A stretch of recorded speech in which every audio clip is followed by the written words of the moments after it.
Bismillahirrahmanirrahim. Assalamualaikum warahmatullahi wabarakatuh.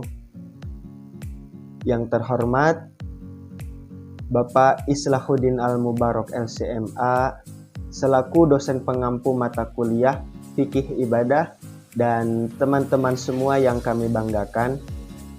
Pertama-tama marilah kita panjatkan puja beserta puji syukur kita ke hadirat Allah Subhanahu wa taala yang telah memberikan rahmat, hidayah dan kenikmatannya kepada kita semua, sehingga di qaulina alhamdulillahirabbil alamin kita semua dapat melaksanakan aktivitas kegiatan kita dalam kehidupan sehari-hari dalam keadaan sehat walafiat.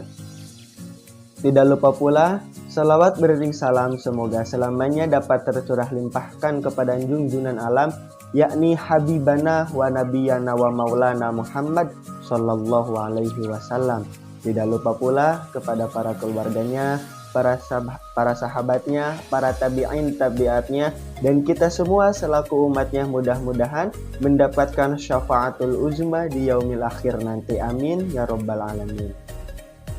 Baiklah teman-teman semua, di sini saya Raihan Pramana dan Silvi Lazimatun Ni'amah dari kelompok 8 makalah mata kuliah Fikih Ibadah, yaitu pembahasan yang kami akan paparkan tentang bab jenazah, di mana di dalam pembahasan kami pada kali ini yaitu ada 5 pembahasan. Yang pertama yaitu perawatan jenazah, yang kedua yaitu etika dan perilaku kerabat terhadap jenazah, yang ketiga yaitu orang-orang yang berhak merawat jenazah, yang keempat yaitu takziah, yang kelima yaitu tata cara perawatan jenazah. Nah, baiklah teman-teman, pembukanya seperti ini. Pada dasarnya semua umat muslim itu sudah berkewajiban untuk mengurus jenazah atau muslim yang sudah meninggal, khususnya muslim ya.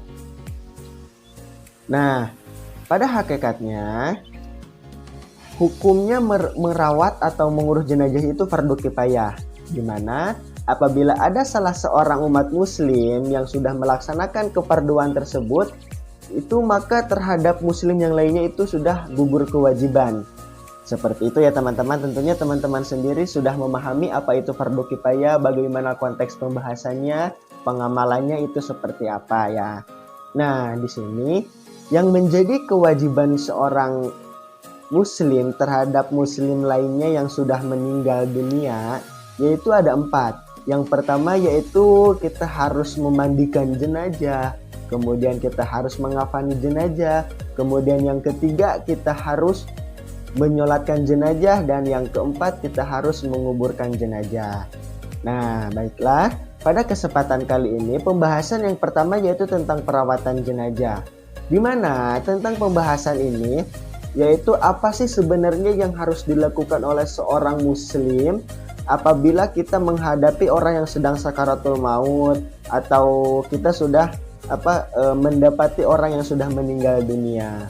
Nah, yang harus dilakukan oleh seorang muslim yang masih hidup terhadap muslim lainnya yang sedang sakaratul maut, khususnya muslim, itu ada 3. Yang pertama kita harus menghadapkannya ke arah kiblat.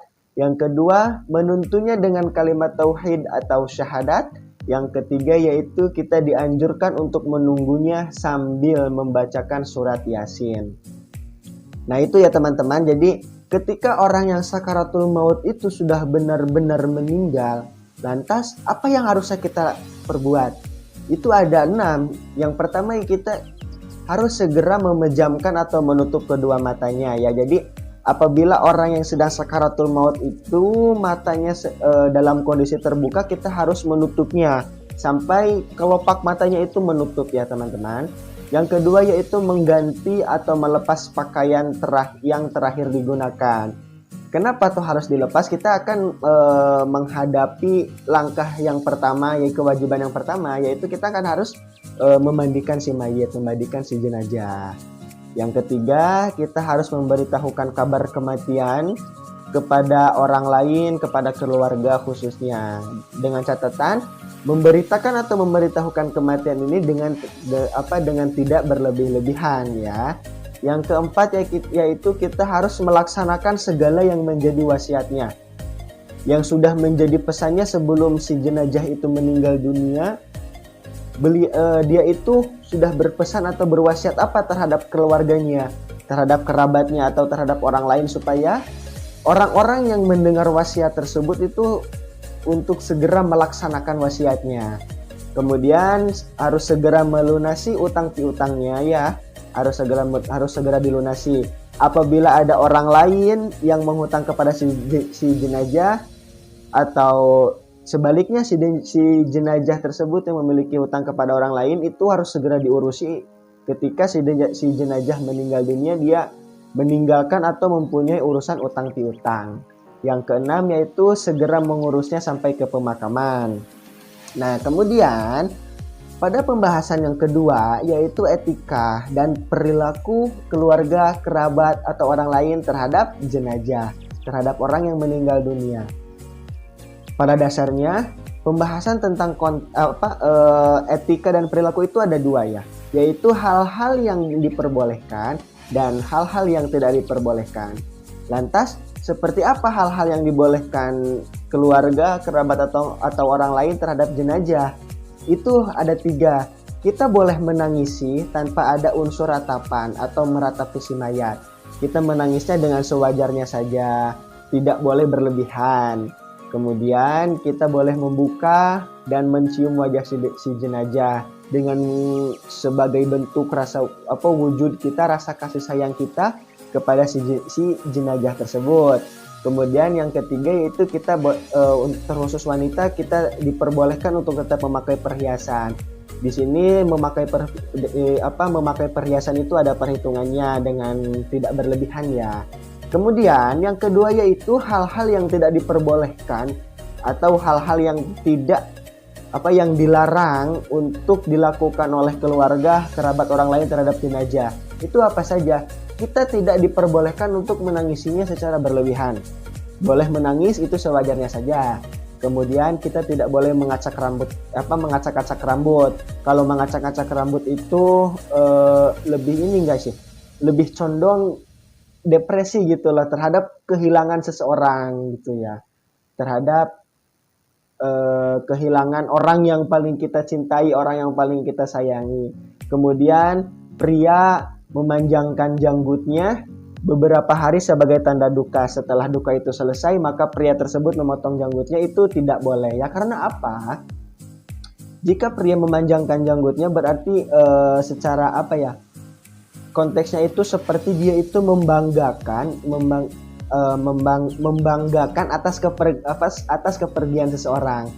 Kemudian dia tidak diperbolehkan untuk mengumumkan kematian secara berlebihan. Nah, yang ketiga yaitu pembahasan kami yang ketiga itu tentang orang-orang yang berhak merawat jenazah. Pada dasarnya orang-orang yang berhak merawat jenazah itu adalah semua orang. Ya, itu semua orang.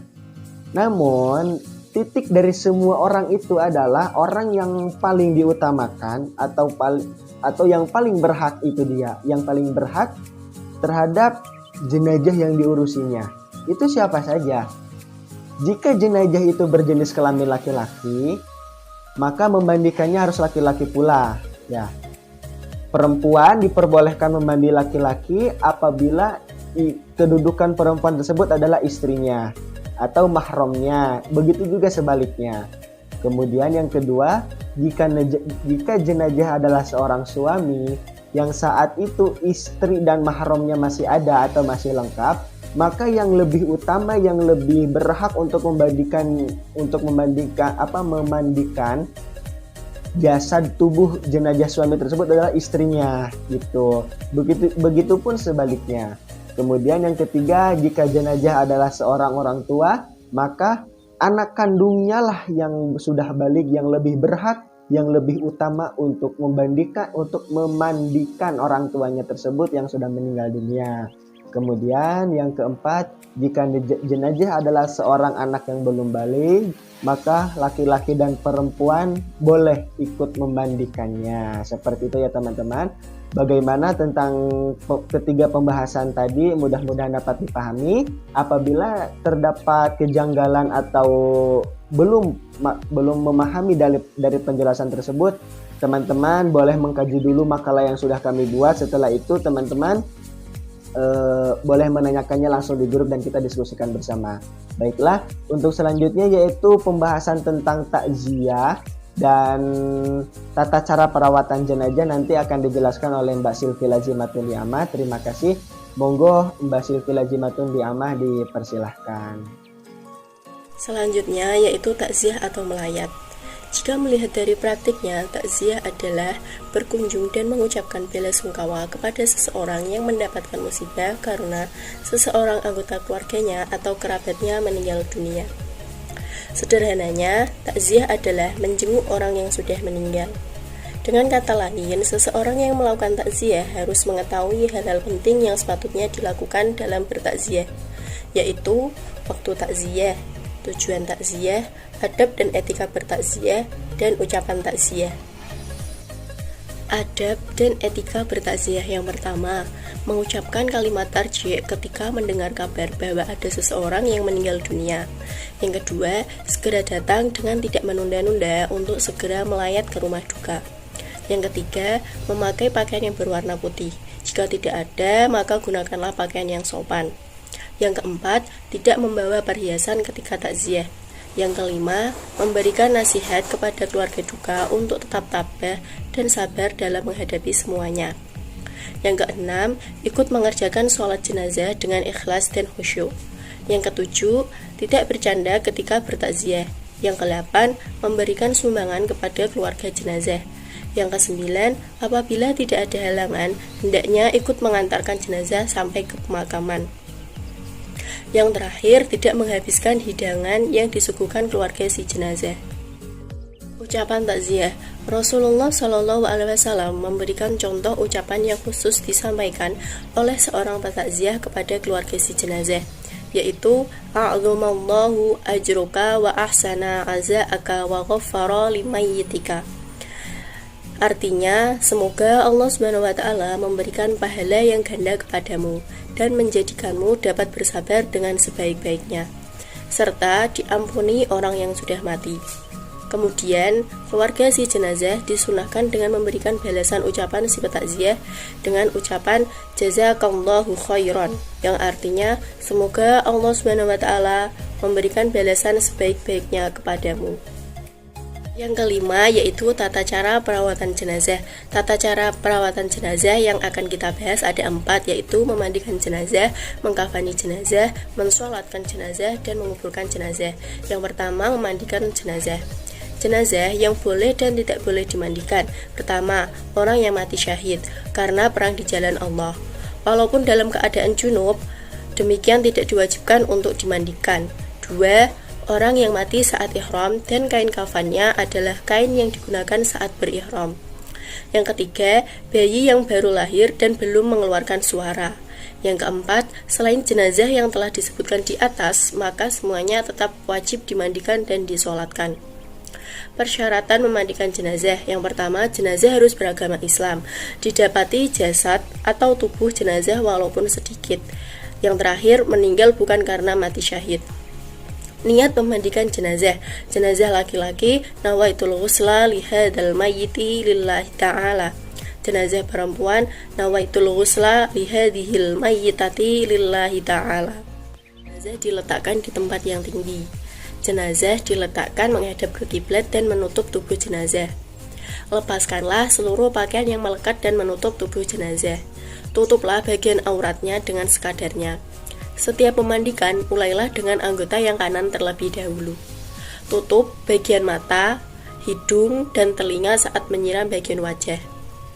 Lepaskanlah logam yang terpasang di tubuh jenazah. Melepaskan ikatan rambut dan membersihkannya dengan baik, kemudian menyisirnya. Jika perempuan, maka rambut diikat menjadi 3 bagian dan meletakkannya di belakang. usahakan posisi kepala lebih tinggi agar air tidak menggenang di bagian kepala. Bersihkan rongga mulutnya. Bersihkan kotoran najisnya dengan didudukkan dan meremas bagian perutnya hingga sisa kotorannya keluar. Bersihkan kuku jari tangan dan kaki tanpa harus memotongnya. Disunahkan untuk menyiram air mulai dari anggota badan yang kanan di awal, dari kepala bagian kanan terus ke bawah. Kemudian bagian kiri terus diulang sebanyak 3 kali. Selanjutnya, si jenazah diwudukan dengan tertib dan mendahulukan anggota wudu yang kanan, menyiram bagian belakang hingga ujung kaki. Gosoklah bagian tubuh si jenazah hingga bersih sebanyak 1 kali. Jika kurang, maka boleh diulang dengan ketentuan bilangan ganjil. Sebaiknya pada siraman terakhir dicampur dengan wangi-wangian seperti kapur barus, daun bidara, atau daun lainnya. Kecuali jika jenazah sedang melakukan ihram, maka boleh tidak diberi wangi-wangian. Selesai dimandikan, keringkan dengan handuk atau kain yang bersih agar tidak membasahi kain kafannya. Sebelum dikafani, berilah wangi-wangian yang tidak mengandung alkohol. Bagi laki-laki di bagian kepala dan janggut, sedangkan perempuan di anggota tubuh seperti kening, hidung, telinga, telapak tangan, lutut, kaki, juga ketiak. Nah, baiklah teman-teman, kewajiban bagi seorang muslim selanjutnya yaitu terhadap seorang muslim khususnya yang sudah meninggal atau sudah biasa kita kenal dengan sebutan jenazah. Baiklah teman-teman, kewajiban bagi seorang muslim yang masih hidup terhadap seorang muslim yang sudah meninggal dan sudah biasa kita kenal dengan sebutan jenazah atau mayat, yaitu kita diwajibkan untuk mengkafani jenazah. Setelah kita memandikan, maka kita diwajibkan untuk mengkafani jenazah. Pada video kesempatan kali ini, saya Raihan Pramana bersama Mbak Ulia Maspia akan mempraktikkan bagaimana tata cara mengkafani jenazah. Terkhusus terlebihnya seharusnya saya bersama Mbak Silvi Lazimatuni Ahmad, dikarenakan kondisi jaraknya itu terlalu jauh, maka saya meminta bantuan kepada Mbak Ulia Maspia untuk membantu saya dalam mempraktikkan tata cara jenazah. Nah, pada dasarnya dalam mempraktikkan membungkus jenazah atau mengkafani jenazah itu untuk laki-laki itu kita diwajibkan menggunakan 3 lembar kain kafan, dan yang untuk perempuan kita menggunakan 5 lembar kain kafan. Nah, untuk lebih lanjutnya silakan teman-teman ikuti video kita pada kali ini. Nah teman-teman, langkah yang pertama kita itu menyiapkan kain kafan, dan kemudian dari kain kafan tersebut kita menyiapkan tali, dimana tali ini nanti kita akan diikatkan kepada tubuh si jenazah, dan hitungan jumlah talinya itu kita dengan menggunakan bilangan ganjil ya, dari 5, kemudian 5, 7, ataupun 9 kita bisa menggunakannya. Nah, langkah yang pertama kita itu letakkan talinya di bawah. Serius.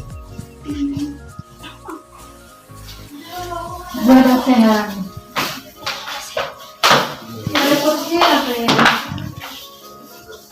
Senyumanmu.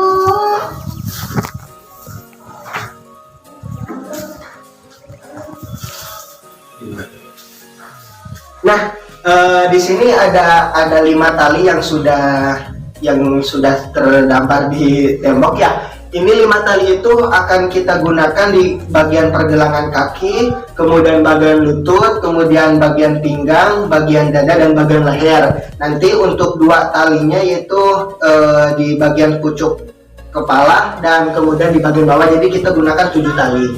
Nah, langkah yang kita untuk mempraktikkan jenazahnya itu laki-laki ya. Yang pertama kita simpan lembaran kain kafan yang pertama di bawah ya. Nah, kemudian biasanya kain kafan itu tidak selebar sarung. Jadi untuk kain kafan itu apabila kita buntelkan, bahasanya dibuntelkan ya, ke tubuh si jenazah itu biasanya tidak muat. Jadi kalau menggunakan kain kafan itu biasanya kita dibaginya itu 2. Di posisi membentangkan kainnya itu jadi nyarong gitu ya. Cuma berhubung kita nanti prakteknya ini menggunakan guling, dan kain kafannya kita menggunakan sarung seperti itu. Jadi cukup dengan sarung kita bisa membuntel guling seperti itu ya. Kemudian kita taruh lembaran yang kedua kain kafan di atas lembaran. Oh enggak, sebelum itu setelah kita meletakkan lembaran. Nah selanjutnya setelah kita meletakkan lembaran kain kafan yang pertama, kita taruh wangi-wangian, parfum, mau itu dari kapur barus, kemudian dari dedaunan yang mempunyai harum wangi gitu loh, kita bisa menggunakannya. Kemudian setelah kita menggunakan parfum, kita letakkan kain kafan yang kedua ya. Ini lembaran yang kedua, sama kita kasih parfum juga, kasih wewangian. Kemudian kita letakkan kembali lembaran yang ketiga ya. Ini untuk laki-laki ya. Untuk laki-laki kita menggunakan 3 lembar kain kafan. Untuk laki-laki kita gunakan lembaran kain kafan 3. Nah kemudian ini di atas lembaran ketiga kita taruh tali ya. Kita taruh tali, kemudian kita taruh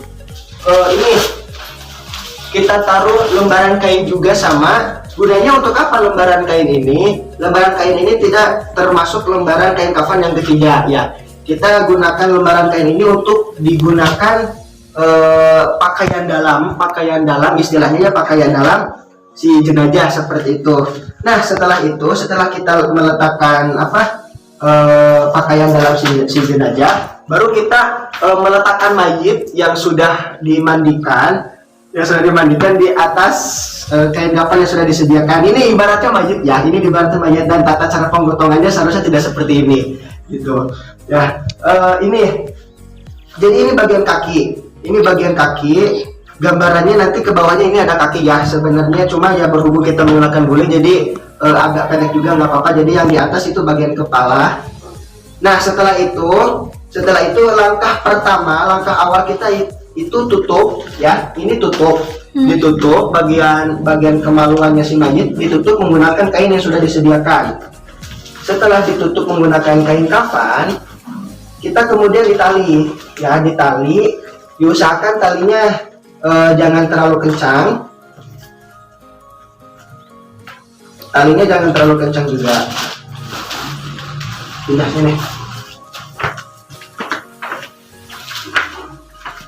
Nah, setelah kita gunakan pakaian dalam atau celana dalam si jenazah ya, selanjutnya kita tutup bagian badan si jenazah ini dengan kain kafan yang lembaran ketiga. Kain kafan lembaran ketiga, cara menutupnya bagian yang kanan dulu, mau yang di kiri dulu boleh, asalkan sama.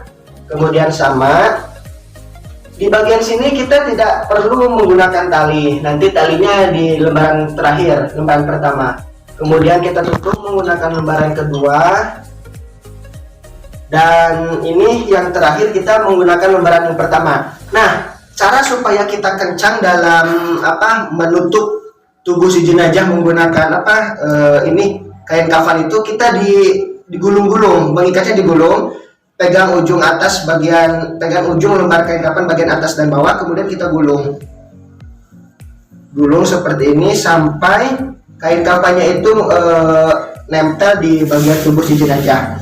Nah, apabila sudah digulung-gulung seperti ini, nah nanti bagian selanjutnya kita diikat. Kita bagian pengikatan.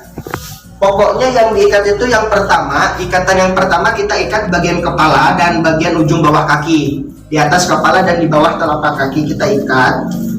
Nah, tata cara pengikatannya kan nanti seperti ini. Si mayit itu diletakkan miringnya badannya ke kanan. Jadi secara otomatis diusahakan dalam posisi pengikatan itu kita mengikatnya di sebelah kiri. Jadi di sebelah kirinya si jenazah seperti itu. Ini talinya kepanjangan ya. Nanti bisa dirapikan, nggak apa-apa. Talinya jangan tali batin. Nah, setelah itu ini kan bagian kepala. Ini bagian kepala. Dan ketika nanti si jenazah diletakkan di liang lahat itu, posisi jenazah itu badannya kan menghadap ke kiblat dan posisi tubuhnya itu miring ke sebelah kanan. Ya, miring ke sebelah kanan. Nah, maka dari itu Ini pengikatan leher ya. Ini pengikatan leher.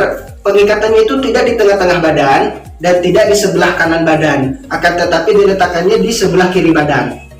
Gunanya apa? Ketika nanti petugas penguburan si jenazah di dalam liang lahat itu, ketika melepaskan tali si jenazah itu mudah dijangkau seperti itu ya.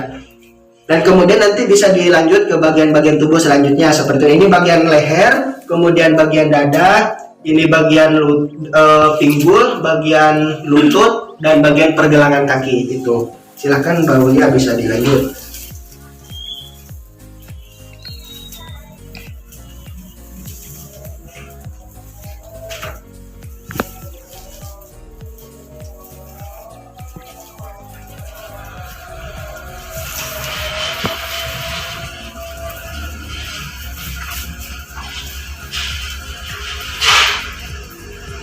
Nah, teman-teman, ketika kita sudah melakukan penalian di dalam di bagian tubuh si jenazah, itu apabila terdapat tali yang masih tersisa kita rapihkan. Kita rapihkan pokoknya serapih mungkin, mau dimasukkan ke bagian selipan kain kafan juga boleh. Kita masukkan, pokoknya apabila ada tali yang masih tersisa kita boleh memasukkannya. Nah, ini ya teman-teman, praktik dari tata cara pembungkusan jenazah bagi laki-laki. Apa yang membedakan tata cara pembungkusan jenazah bagi laki-laki dan perempuan? Itu terdapat dalam jumlah kain kafannya yang dibungkuskan. Pada dasarnya itu semua sama. Pada dasarnya semua sama, si tubuh si jenazah itu dibungkus menggunakan kain kafan. Namun yang menjadi tambahan bagi wanita itu kan kita di sini akan menggunakan 5 lembar kain kafan. Yang menjadi tambahnya itu nanti si tubuh jenazah perempuan itu akan digunakan menggunakan kerudung dan menggunakan baju kurung seperti itu.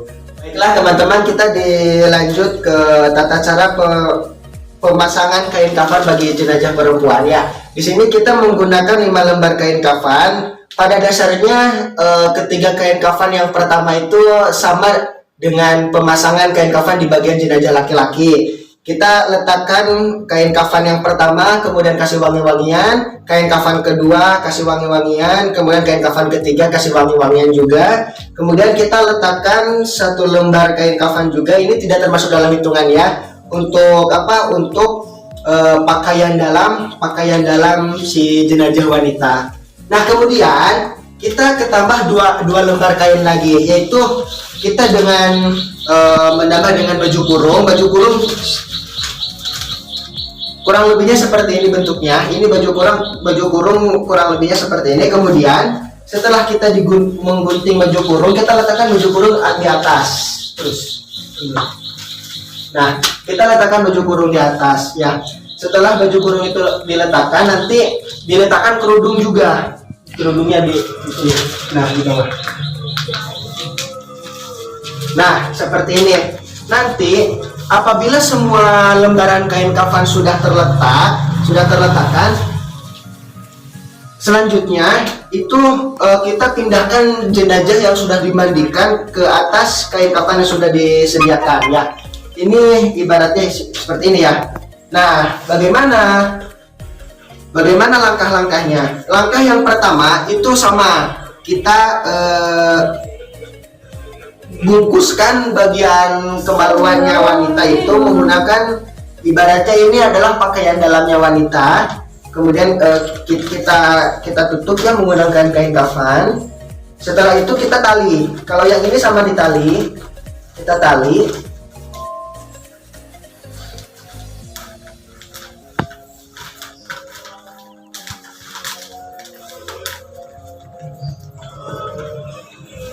Nah, setelah ini bagian pakaian dalamnya si wanita itu sudah ditalikan, selanjutnya itu pemasangan baju kurung. Ini baju kurung ya, baju kurung. Si kepala si jenazah itu diangkat, kemudian baju kurung nanti dimasukkan ke kepala seperti ini. Ya. Seperti ini ya, teman-teman. Nah, nanti apabila baju kurungnya ini tidak beres atau tidak rapi, teman-teman boleh dirapikan saja seperti ini. Pokoknya baju kurungnya bagaimanapun ini harus rapi seperti itu. Nah, setelah itu Setelah itu, setelah baju kurung dipasang ke tubuh si jenazah, ke bagian dada si jenazah, kita pemasangan kerudung. Kita pemasangan kerudung di kepala si jenazah.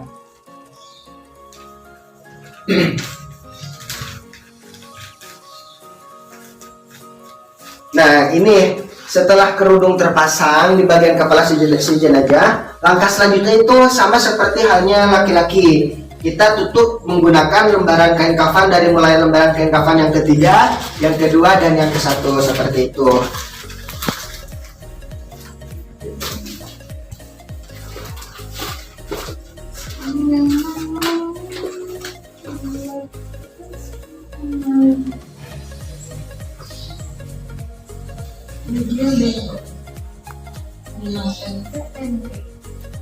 Nah, ini bagian lembaran yang terakhir ini pun sama ya. Lembaran yang terakhir ini sama, di bagian kain kafannya itu digulung-gulung dengan satu arah supaya ikatan kain kafannya itu ini bisa kuat. Apabila gulungan kain kafan ini sudah menempel di bagian badan si jenazah, maka langkah yang selanjutnya itu sama. Kita penalian di bagian ujung-ujung ya, ujung kepala dan ujung kaki. Mukanya dilihatin kan? Enggak lah. Coba dong. Ini udah mati berarti. Ya, ini adalah bagian kaki dan yang atas adalah bagian kepala pun sama. Setelah itu, tata cara pengikatannya itu pun sama. Kita mengikatnya itu di bagian badan sebelah kirinya si jenazah, soalnya kan nanti posisi badan si jenazah itu akan dimiringkan ke sebelah kanan seperti ini dan menghadap ke kiblat seperti itu ya. Dan nanti kita tali ini bagian, ibaratnya ini bagian pergelangan kaki. Pergelangan kaki, leher, kemudian lutut, kemudian pinggul, dan bagian dada.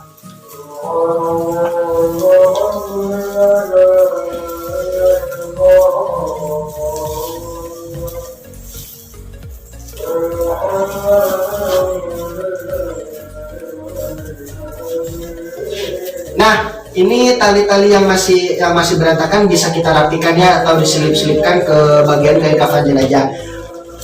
Begitulah teman-teman kurang lebihnya. Ini praktek praktek tata cara pemasangan kain kafan yang menjadi salah satu kewajiban seorang muslim yang masih hidup terhadap seorang muslim, khususnya yang sudah meninggal dunia atau bisa kita sebut dengan jenazah.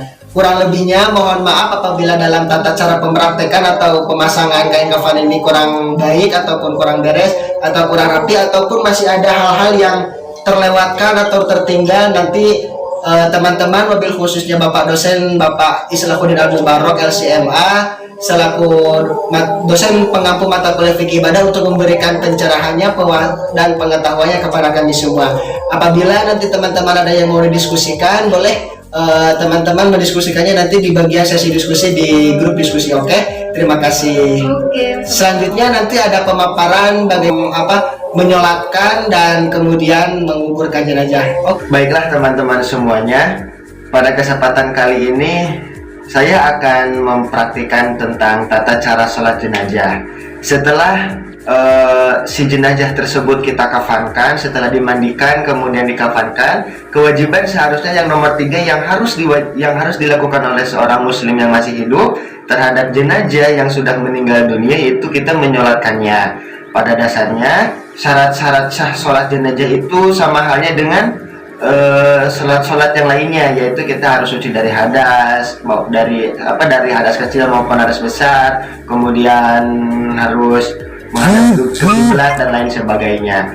Nah, pada kesempatan kali ini saya akan mempraktikkan bagaimana tata cara sholat jenazah ya. Yang saya praktikkan di sini menyolatkan jenazah bagi laki-laki dewasa ya. Jadi yang membedakan laki-laki dewasa, kemudian perempuan dewasa, kemudian anak kecil laki-laki, kemudian anak kecil perempuan itu nanti dibahas di makalah aja ya. Kalau enggak kita nanti dibicarakan di bagian diskusi saja. Oke. Untuk yang pertama yaitu kita ada niat, kemudian ada 4 takbir yang dilakukan ya, yaitu takbir yang pertama kita membacakan surat Al-Fatihah, kemudian takbir yang kedua kita membacakan sholawat kepada Nabi Muhammad, kemudian takbir yang ketiga kita membacakan doa, dan yang keempat juga membacakan doa. Oke? Untuk prakteknya kurang lebihnya seperti ini ya teman-teman. Apabila terdapat kekeliruan atau kesalahan mohon untuk dimaklumi dan dibenarkan. Lafadznya seperti ini. Bismillahirrahmanirrahim.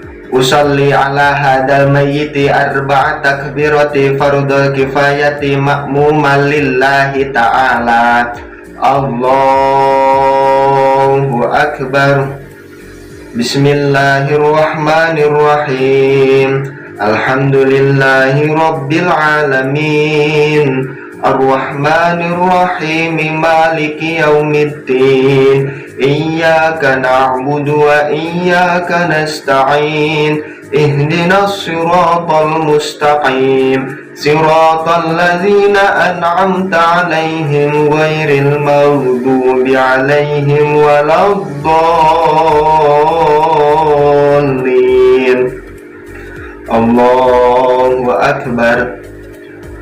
Allahumma salli ala sayyidina Muhammadin wa ala ali sayyidina Muhammad kama sallaita ala sayyidina Ibrahim wa ala ali sayyidina Ibrahim wa barik ala sayyidina Muhammadin wa ala ali sayyidina Muhammad kama barakta ala sayyidina Ibrahim wa ala ali sayyidina Ibrahim fil alamina innaka hamidum majid.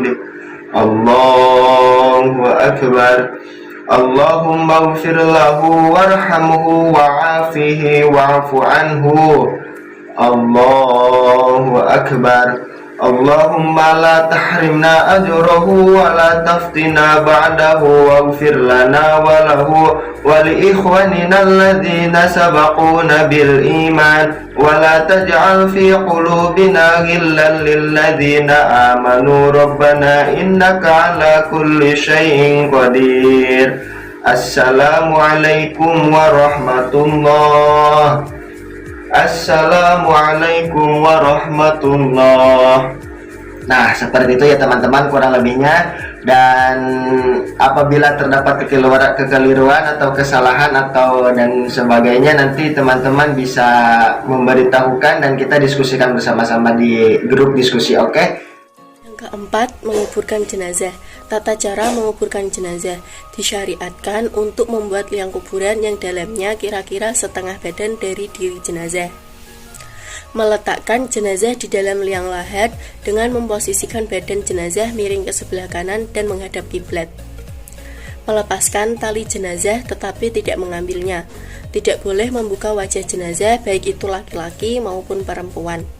Kemudian meletakkan batu bata dan diperkuat dengan tanah liat agar jenazah tersebut tidak terkena tanah. Dan apabila tidak ada batu bata, maka bisa dengan selainnya, misalnya dari papan, batu, atau kayu yang menghalangi jenazah tersebut dari tanah. Kemudian timbunlah liang kuburan dengan tanah yang sudah disediakan. Dianjurkan ketika sedang menimbun sambil mengucapkan Bismillahi wa ala millati rasul. Disyariatkan bagi orang-orang yang mengiringi jenazah untuk berhenti sejenak di sisi kuburan untuk mendoakan orang yang telah meninggal tersebut. Karena Nabi Muhammad SAW apabila selesai dari memakamkan jenazah, beliau berdiri di kuburan tersebut dan berkata, Astaghfiru li ahikum wa as'alu lahut tathbita fa innahul ana yas'al, yang artinya mohonkanlah ampun kepada saudara kalian dan mintalah ketetapan untuknya karena saat ini dia sedang ditanya. Pengumuman atau beberapa poin penting yang kami presentasikan dalam pembelajaran kali ini. Perawatan jenazah. Salah satu kewajiban seorang muslim kepada sesamanya dalam masalah merawat jenazah, mulai dari memandikan, mengkafani, mensolatkan, dan menguburkannya. Dalam hal ini adalah sebuah penyempurnaan jenazah yang sesuai dengan ketentuan ajaran Islam. etika dan perilaku kerabat terhadap jenazah merupakan perilaku atau hal yang boleh dan tidak boleh dilakukan keluarga, kerabat, atau orang lain terhadap jenazah. Orang yang berhak merawat jenazah, pada dasarnya semua orang memiliki hak untuk mengurus jenazah. Namun di sini yang kita maksud adalah keterkaitan seseorang yang lebih berhak mengurusnya. Takziah atau melayat, kunjungan dan ucapan bela sungkawa kepada seseorang yang mendapatkan musibah karena seseorang anggota keluarganya atau kerabatnya meninggal dunia. Sederhananya, takziah adalah menjenguk orang yang sudah meninggal. Tata cara perawatan jenazah ada 4: memandikan jenazah, mengkafani jenazah, mensolatkan jenazah, dan menguburkan jenazah. Demikianlah teman-teman beberapa penjelasan dari kami tentang makalah, yaitu temanya, judulnya bab jenazah. Bila mana terdapat kesalahan atau kekurangan paham, kemudian kekeliruan yang memang secara tidak sengaja kami lakukan dari pemakalah, mohon maaf yang sebesar-besarnya. Terima kasih atas segala perhatiannya. Saya Rehan Pramana bersama Mbak Silpi Lazimatun Ni'amah. Mohon pamit undur diri. Wallahul muwafiq ila aqwamit thoriq. Wassalamualaikum warahmatullahi wabarakatuh.